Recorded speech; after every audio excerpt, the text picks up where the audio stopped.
Buonasera tifosi nerazzurri, ben ritrovati. Come ogni lunedì torna Extra Time, come sempre in compagnia di Massimo Paganin. Buonasera. Ciao Federica, ciao Alberto, buonasera a tutti. E Alberto Santi, buonasera, ben ritrovato anche a te Alberto. Ciao Massimo, ciao Federica, ben ritrovati. Max, quali sono i 4 spunti di oggi? Beh, direi che 2 sono i focus sui giocatori, sai che mi piace guardare e analizzare poi i giocatori, sono Lautaro Martinez, che era già stato preso in analisi comunque da Alberto per altri aspetti, però una cosa sulla quale secondo me può ancora migliorare. L'altro è Perisic, l'analisi del primo tempo, perché come abbiamo detto purtroppo il primo tempo è stato ricco di errori, e poi impegni decisivi verso il derby, perché dal punto di vista mentale è chiaro che i prossimi 2 impegni diventano determinanti. Poi è vero che ci sarà pure il ritorno con l'Eintracht, ma i prossimi 2 impegni secondo me sono determinanti, la partita in trasferta e poi quella in casa con la Spal.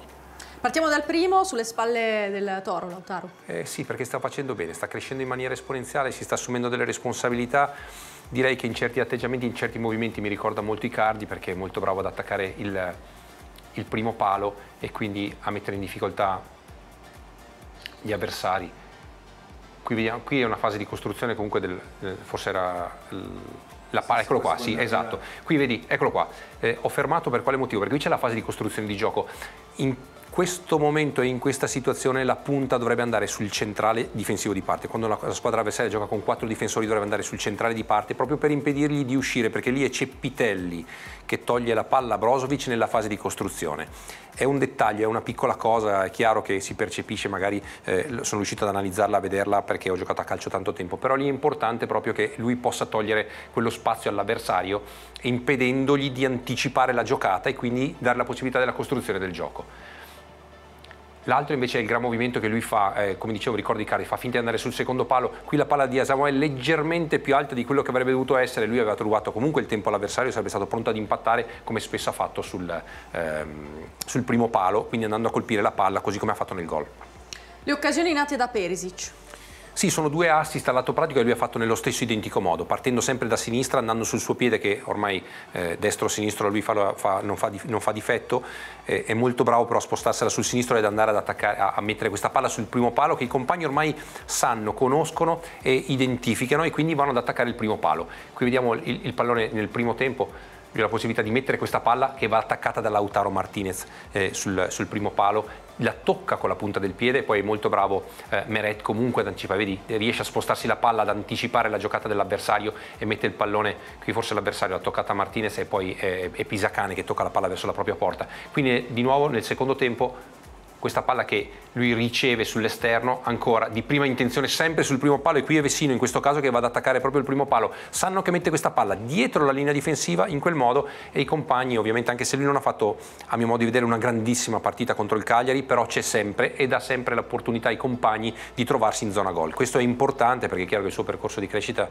è determinante per la squadra. Questa era uguale proprio al gol di Candreva Bologna, esatto. Uguale, palla bassa messa così, proprio identica.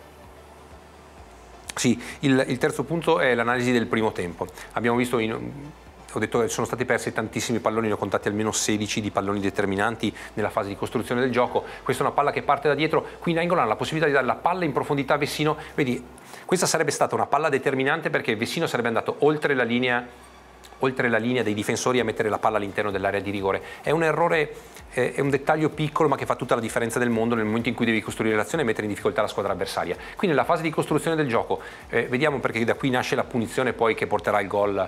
Vedi, Asamoah è messo male con il corpo, non trova più la giocata, non trova più sbocco, cerca di tenere il pallone e ovviamente lo perde. Era già successo anche con il PSV Eindhoven, quindi quelle piccole cose che vanno aggiustate sono queste. Poi riprende la palla Skriniar, che anche lui non trova subito la giocata, cerca di portare il pallone. Poi qui a mio modo di vedere non c'era né il fallo né l'ammonizione per lui, l'arbitro decide di dare fallo, ma ripeto, è partito da un'azione nella quale il pallone ce l'aveva l'Inter, c'era la possibilità di costruire il gioco, ma nel primo tempo non ci sono stati solo questi errori, ma ha sbagliato Brozovic, ha sbagliato Vecino, Asamoah, D'Ambrosio, in troppi. Quando sbagli troppo con troppi giocatori è chiaro che dai la possibilità agli avversari di entrare in partita e di metterti in difficoltà. Ripeto, il Cagliari ha fatto semplicemente una pressione molto alta nel primo tempo.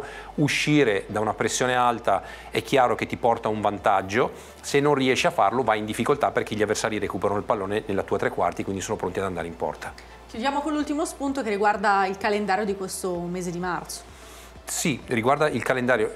Propriamente proprio le prossime 2 partite, perché è chiaro che tu devi poi arrivare al derby avendo vinto la partita con la Spal in casa, che deve essere giocata ancora.